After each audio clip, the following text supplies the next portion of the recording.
朋友们，大家好，我们今天来说说德国内政。昨天9月1号，德国东部2个州举行了州议会大选。这次大选对德国内政来说其实是非常重要的，因为这是明年德国联邦大选，相当于一个风向标，是对现在联邦政府这个红绿灯政府的一次，你说期中考试也好，说是期末考试也好，反正呢是一个风向标。从这次选举的结果来看啊，在东部的联邦州，德国那个新成立10多年的一个政党叫选择党，是一个右翼政党，它的势力越来越强大。我们也知道，一般来说啊，社会主义阵营它是比较偏左的，对不对？然后资本主义阵营呢是偏右的。但是呢，在德国，我认为是个例外。比如说啊，德国统一前，东德就是社会主义那部分，西德就是资本主义的。但是很奇怪，选择党在东德的得票率远远高于在西德这边，那就说明了东德这边的人虽然是原来社会主义阵营那边的，可是他们现在统一之后反而变得更加保守，圣母婊更少；西德这边反而圣母婊更多，更左。可以说这是东德2个联邦州的选举，右翼选择党势如破竹，而交通灯政党，也就是现在德国联邦政府执政的那3个政党红绿黄，在东德这2个州的选举中如过街老鼠，人人喊打。可是这次所谓民主选举也带来了一些问题，比如说在其中一个州，选举结果出来了，但是变成了一个死局。为什么？等一下我们从结果来分析啊。大家注意到吧，在民主制度，我称之为选举制。其实呢，每一次选举，从竞选从拉票就可以看出，这种互相揭短、互相扯后腿，制造恐慌、制造仇恨、制造分裂的一种制度。其目的就是把别的政党把它拉下来，让自己呢获得更多的选票，然后上位。因为现在这个选择党在德国的政治生态变得非常重要，所以呢，不管是德国主流媒体也好，还是德国政治阶层也好，把德国选择党描绘成一个纳粹政党、反外国人的政党。其实啊，该党反对的是那些在德国违法乱纪的外国人，也就是说犯罪的外国人，以及在德国没有合法居留的外国人。他们要把这些外国人要遣返回原籍国。但是对那些在德国遵纪守法的、有合法身份的外国人，这个德国选择党可是没有反对的啊，至少我目前理解是这样。所以虽然我作为外国人，我作为移民身份的人在这里呢，我没有感到任何的恐慌。凡是德国主流媒体还有德国政客给全社会制造恐慌，媒体和政客故意隐瞒真正的事实，而简单的说选择党就是排外政党，就是仇视外国人的政党。更可笑的是，我说出来可能你们都不信，德国主流媒体、主流社会以及德国的政治阶层把这个选择党定性为极右，定性为纳粹。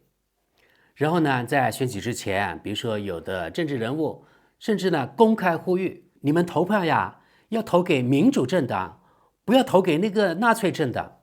因为在他们心目中，与他们价值观相同的、类似的就是民主的，然后呢，与他们价值观不同的，那就是我们的敌人，那就是纳粹，那就是极右。我的理解是，只要是德国的法律允许政党存在的，而且他们允许参选的政党，我认为每一个政党，不管是他极左的还是极右的，我认为都是所谓的民主政党，对不对？你不可能说啊，因为我是左翼，我是圣母婊，然后呢，我不喜欢那个右翼的人，我不喜欢那个右翼政党，然后我就说我是民主的，你那边呢不是民主的。反正呢，我是不懂这种逻辑的，太清奇了。也反映出啊，这些号称自己是民主人士的人，其实他们心目中根本就没有民主的理念，也就是说他们在亵渎民主这种制度。昨天东德2个联邦州的选举结果已经出来了，从结果来看啊，至少需要3个政党才能组阁，否则他们在这个州议会的席位不能过半。一般在德国是这样，由得票率最高的那个政党领衔组阁。那我们现在就进入选举结果，我们一边看结果，一边按照我的观察来分析。朋友们，我可以告诉大家，因为这选举跟我完全没有一点关系，我在西德，他们的选举在东德，即使选举在西德，我也把自己定位为吃瓜群众，因为我现在完全对西方这选举这套没有任何一点兴趣。但是也不妨我来分析他们，作为一个吃瓜群众，作为一种看戏的心态来看这些政治小丑们怎么样在演戏，然后看这些傻瓜群众们，只有选举那几秒钟，他们行使了所谓的权利，可是之后什么也不能改变，什么也不能达到，可能很多东西呢是原地踏步，或者是进2步退3步，或者进2步退1步。反正就我的观察，现在这种选举制就变成一种非常无效的、内耗非常大的一种制度。我们看现在这个结果是萨克森州的选举结果。首先我们看得票率 ，CDU 是基民盟黑色这个得票率最高，31.9%。CDU 这个基民盟在德国是一个中间偏右的一个政党，它有点保守，但不是极右。我们看得票率第2高的是选择党，30.6%。选择党被德国主流媒体还有德国主流社会定性为右翼，甚至有的时候是极右，与纳粹等同。按照德国选举法，不管是州议会选举还是联邦层面的选举，这个政党一定要超过5%的选票才能进入议会，才能参与组阁，否则就被挡在门外了。也就是说5%就是个门槛。社民党7.3%，BSW 11.8%。我们看到现在只有5个政党可以进入州议会，对不对？也就是说，这5个政党其中的任何一个政党都可以参与组阁。但是问题呢出现在这里，号称所谓民主的这个德国社会，在选举前，所有这些政党都排除与选择党合作的可能性，也就是说不带你玩，大家孤立他。因为德国呢是一个可以说是圣母婊比较多的、比较左倾的社会，然后呢，这个选择党它是右翼、极右，因为它相当于美国特朗普那样的口号“德国优先”，而其他政党呢没有这样的理念。也就是说，德国选择党是非常异类的一个政党。作为中国人，我们可能很难想象，为什么以德国利益为重的一个政党在德国那么不讨人喜欢呢？为什么在德国以德国利益为重的一个政党被打成极右，或者被定性为右翼？朋友们，我可以告诉你们，我也不理解。简而言之，选举之前，所有政党都排除与选择党合作的可能性，就是说，在组阁的时候不带你玩，我们跟其他政党合作就是不跟你。那么选择党如果他的席位不过半的话，他就是千年的在野党。还有在德国，一般是得票率最高的政党领衔组阁。从萨克森州这个选举结果来看，肯定是基民盟首先出来，他领衔组阁。我们看有什么可能性他领衔组阁呢？跟哪些政党呢？选择党排除了，对吧？我们看这张图，萨克森州议会席位，我们看这一点非常重要，席位过半，61席。好，我们看基民盟黑色这里 CDU 在州议会的席位是42席，与61席相比还相差19席，所以呢，他不得不与其他的政党联合组阁。40个席位，这个选择党被排除在外，不带你玩。然后剩下的那只有其他4个政党，左派、绿党、社民党、BSW。这个州的选举和现在这个红绿灯的这个政府也有很大的关联，因为现在红绿灯政府它那3个政党可以说是过街老鼠，人人喊打。所以基民盟它有42个席位，这个政党一般来说他不会首先考虑比如说绿党社民党。另外那个黄色那个政党，他得票率根本就没有够那个5%，所以被排除在外。一个在联邦政府的执政党，现在既然5%的选票都没有得到，被排除在外，真是丢脸丢到家了。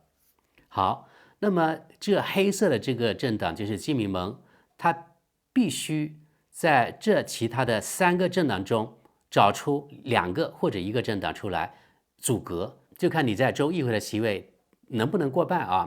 好，我们看42席是这个基民盟的，对吧？很有可能就是 BSW 它有15席，然后就变成了59席，那只剩下2个席位就那个席位过半。社民党应该不可能，因为社民党是现在联邦政府的执政党之一，变成过街老鼠，对不对？然后绿党呢也是过街老鼠，看来也得排除。剩下的只有这个可能性，左派党它有6个席位，过半可以执政了。因为过半在很多法律法规就比较容易通过，因为反对党他可能就阻止不了了。如果你的席位在州议会不过半，就变成一个跛脚鸭一样，你很多东西因为反对党他不同意，你就通不过。所以这个席位过半呀，对执政非常重要。但是这个阻隔也有一定的困难，比如说 BSW 这个政党，其实它是今年一个刚新成立的一个党，其实呢就是从左派党分裂出来的。这个政党啊，其实就是他那个精英一个政治人物，他是一个比较左翼的人，可是他有些观点呢又与德国的选择党比较相近，有些观点就有点偏右，就是一种非常奇怪的组合。这个人叫 Wagenknecht， 这个 S 是他那个名第一个字母，然后 W 是他姓的第一个字母， B 呢是联盟的意思，很不好翻译，这个德语怎么叫就直接放上来了。这个政党的理念与其他左派政党很不一样，他认为德国应该与俄罗斯和解，德国也需要俄罗斯的能源，就这2点与目前德国主流社会与德国的政治正确是相悖的。所以基民盟内心可能是不愿意跟那个 BSW 执政的，但是又不得不，否则你的席位不够，对吧？然后就是左派党了，基民盟是中间偏右的，这左派党是非常左的，也就是说他们2党之间的政治理念相差可能10万8千里，但是在这个情况下，为了执政又不得不坐下来，可能要谈判，最后达成某种和解。所以如果不出意外的话，在这个联邦州萨克森州，州政府可能就由3个政党组成，一个是基民盟，另外一个呢就是 BSW， 然后呢就是左派党，这3个政党，其他的3个政党就变成反对党了，最大反对党就是选择党。好，我们看另外一个联邦州叫图林根州，这个州也是东德一个州啊，它得票率是这样，左派党得票率 13.1%，选择党变成了第一大党 32.8%， 这是史上第一次在德国啊，得票率 32.8%， 基民盟得票率 23.6%， 社民党也就是现在德国联邦总理所属的那个政党，得票率只有 6.1%， 绿党就更惨了，连 5% 这个门槛都跨不过去，只有 3.2%， 也就是说绿党根本就没法进入这个州议会，这真的是太丢脸了。 BSW 15.8%， 5.4% 的这个不是一个政党，而是其他政党的意思，就是说其他所有大大小小的政党得票率超低的加起来只有 5.4%， 所以呢这个 5.4% 是可以忽略不计的在这里啊。另外可以忽略不计的当然是这个绿党了啊，可以参加组阁的一共也有5个政党，与刚才那个萨克森州的其实是一样的，但是现在变成了一个死局了。为什么呢？我们看席位分配，席位过半要45席，最大的这个政党是德国选择党，但是在选举之前，所有的政党都排除了与选择党合作的可能性，不带你玩，跟刚才那个萨克森州一样。也就是说，这个选择党变成了孤家寡人，在一个民主社会，没有人跟他玩，是不是很好笑？这个情况下，虽然得票率最高，其实代表了民意。也就是说，按照少数服从多数的民主原则，最能代表民意的肯定是这个选择党，对不对？如果按照这种原则，是不是这个政党派人出来担任州长呢？但是在德国不是这样的，因为啊，他的席位我们可以看到只有32席位，离45这个过半的席位还相差比较远，还有13席，对吧？所以呢，没办法，没有人跟你玩呢，你一个人一个政党也玩转不了这个州政府啊，所以呢，无法阻隔。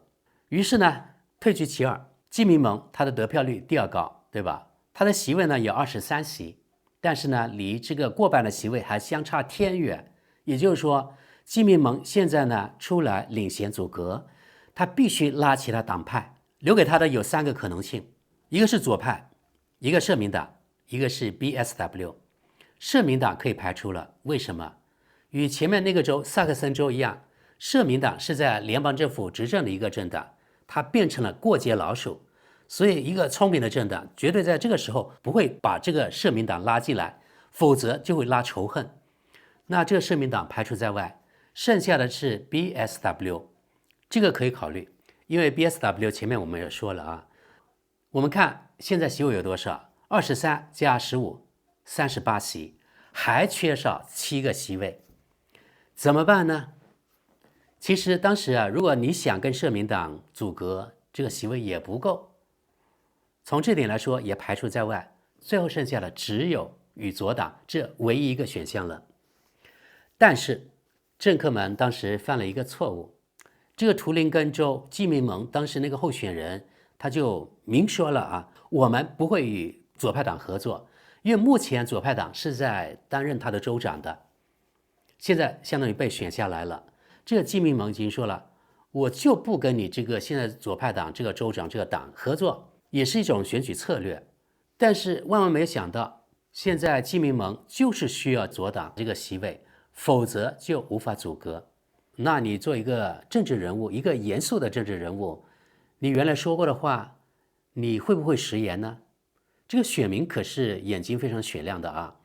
如果你选前说我们不跟你阻隔，然后呢，你选后看这个席位不够了，那没办法，我得拉那个政党进来呀。虽然我选前说我不带你玩，可是为了我自己执政的需要，我又把你拉进来了，这样相当于你食言了，相当于你跳票了，